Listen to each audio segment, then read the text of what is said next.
நாங்கெல்லாம் சின்ன பிள்ளைங்களா இருக்கிறப்ப எங்க அப்பா வந்து நிறைய புக்ஸ்க்கு வந்து சப்ஸ்கிரைப் பண்ணி வீட்டுக்கு கொண்டு வருவாங்க. Most of the books were in Tamil. So அப்படி ஒரு நாள் ஒரு புக்கு கொண்டு வரப்ப அதுல ஒரு புக்ல வந்து ஹிப்னாட்டிசம் அப்படின்னு சொல்லி ஒரு டாபிக்ல நிறைய இன்டர்வியூஸ் கொடுத்துருந்தாங்க. ஒரு 4 or 5 பர்சன்ஸ் இன்டர்வியூ பண்ணியிருந்தாங்க. அதுல வந்து அவங்களுடைய ஃபைனல் மொமெண்ட்ஸ், அதாவது அவங்களுடைய வாழ்க்கையின் கடைசி நிமிடங்கள் எப்படி இருந்தது அப்படின்றத வந்து ஷேர் பண்ணியிருந்தாங்க. அவங்கள 2 பேர் வந்து 2ஆம் உலக போரோட ஹிட்லரோட கான்சென்ட்ரேஷன் கேம்ப்ல ஒருத்தர் இறந்துட்டதாகவும், இன்னொருத்தர் வந்து கேஸ் சேம்பர்ஸ்ல இறந்ததாகவும் சொல்லியிருந்தாங்க. இன்னொருத்தங்க வந்து புதை சேருன்னு சொல்லுவோம் இல்லையா, புதை சேற்றுக்குழின்னு சொல்லுவோம் இல்லையா, அப்படி அதுல மூழ்கி இறந்துட்டேன் அப்படின்னு சொல்லியிருந்தாரு. இப்படி இந்த மாதிரி எக்ஸ்பீரியன்ஸ் ஷேர் பண்ணியிருந்தாங்க. அந்த வயசுல நான் ரைட் பண்ண அந்த டாபிக் வந்து எனக்கு ரொம்ப மனசுல ஆழ பதிஞ்சிருச்சு. ரிக்ரெஷன் பத்தியோ பாஸ்ட் லைஃப்ஸ் பத்தியோ அப்போ எனக்கு அதிக நாலேஜ் கிடையாது, எனக்கு தெரியாது. கம்ப்ளீட்டா I was unaware of these topics.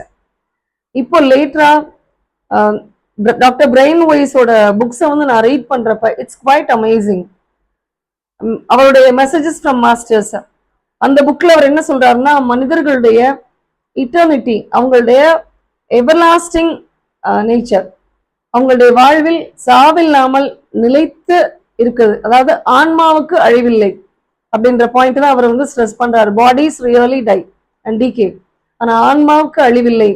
அழிவில்லைன்றது மட்டும் இல்ல, இதே ஆன்மாக்கள் வந்து நமக்கு பிடிச்சவங்களோட, நமக்கு ரொம்ப விரும்பின வேண்டியவங்களோட, ஒரு சிலரோட திரும்பவும் வாழக்கூடிய வாய்ப்பு நம்மளுக்கு கிடைக்குது அப்படின்றதையும் அவர் வந்து ப்ரூவ் பண்ணியிருக்கிறாரு.